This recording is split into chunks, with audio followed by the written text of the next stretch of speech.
of Cheshvan, Gimel Cheshvan, marks the Hilula of a great Argentinian Mexican rabbi. His name was Rabbi Shaul Daniel Malech Zeche Tzadik Libracha, one of the great rabbis from South America in the last 100 years, without a doubt. He actually came from great rabbinic heritage. His father's name was Rav David, and his mother's name was Adsa.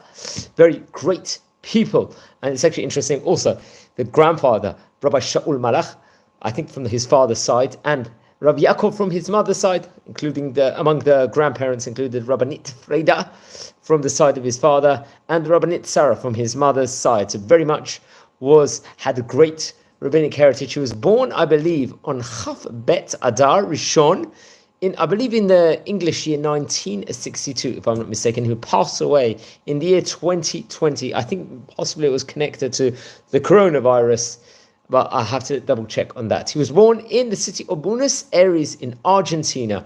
And we've spoken about this area before. We've spoken about other great Argentinian rabbanim inside this series. And when he actually was learning Torah at a young age, it was at the Beit David.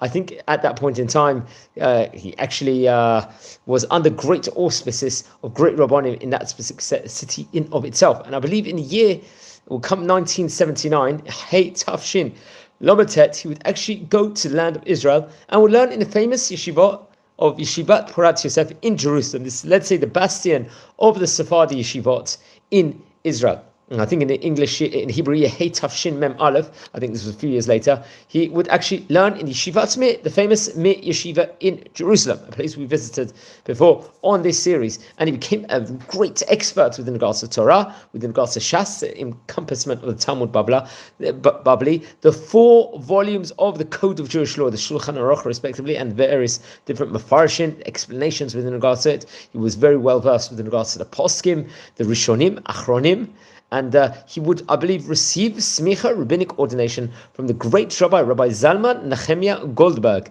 who was a really great rabbi. And I believe to be precise, the Hebrew date of Chav Zayin Iyar, Hey Tafshin Mem Dalet, he would get married to his wife.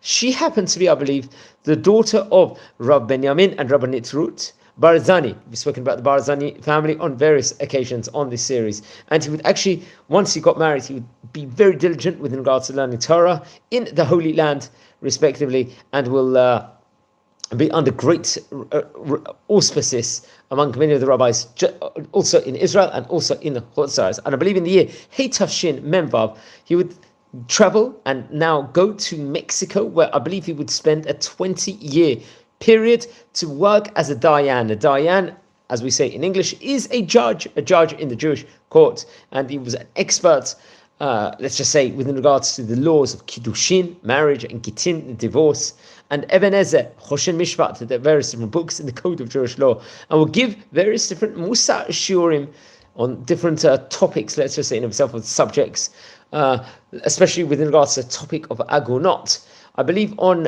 Gimel Cheshvan Hey Tafshin Ayin Gimel, he was appointed in a position of the head of the Jewish court, as we call it, the Av Bet Din, very prestigious position. I think in Kehila, of the great Kehila in Argentina of itself. And I think he was working in the various different congregations all over South America in of itself.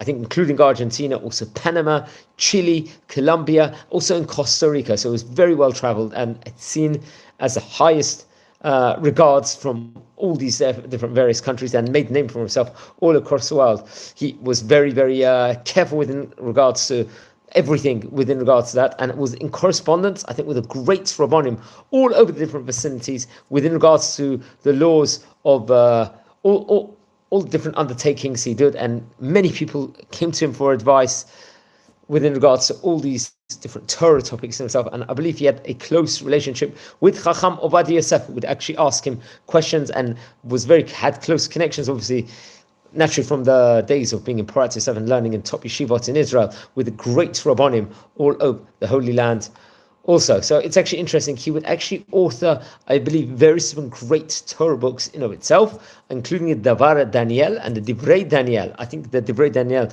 was based on Masechet Ketubot and Eben Ezer. Masechet Ketubot is a tractate, and Eben Ezer, one of the parts of, I believe, the Code of Jewish law. I believe it was in the English year 2020, if I'm not mistaken. That's when I think he passed away. He suffered from illnesses, and I think he was in Argentina at the time, received treatment.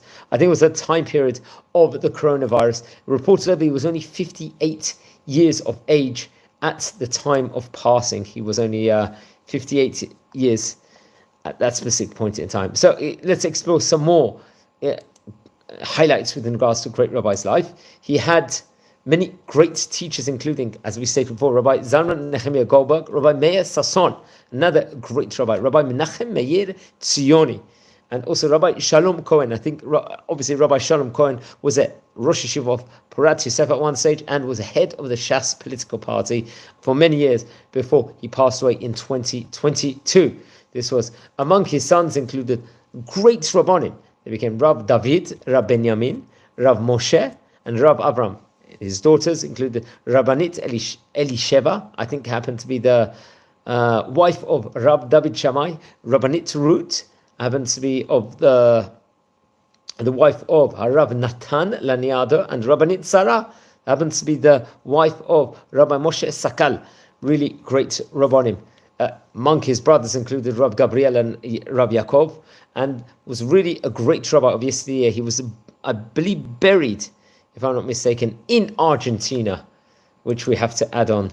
And he was only 58 years of age at the time of passing. One of the great Mexican rabbis. I don't think in the series so far we have actually spoken about many rabbis that actually worked in Mexico. So it's an opportunity. It happens to also be the 3rd of Cheshvan, happens to be the same date as Rabbi Ovadia Yosef also passed away 7 years beforehand, I believe in the year 2013. I think he had close correspondence with many other great rabbis, including Rabbi Bakshi Daron, who happened to be a former chief rabbi of Israel, would actually speak within regards to different halachic questions that came up, and they corresponded very much together within regards to these different very important topics. Very, very great rabbi. Please, everyone, don't forget to light candles in his memory, and please watch the previous video, subscribe to the channel. We're a community here, we're learning about the great rabbis of yesteryear. Please drop me a comment, especially if you're related to any of the rabbis. Wishing you all blessings from Israel. Take care and have a good day.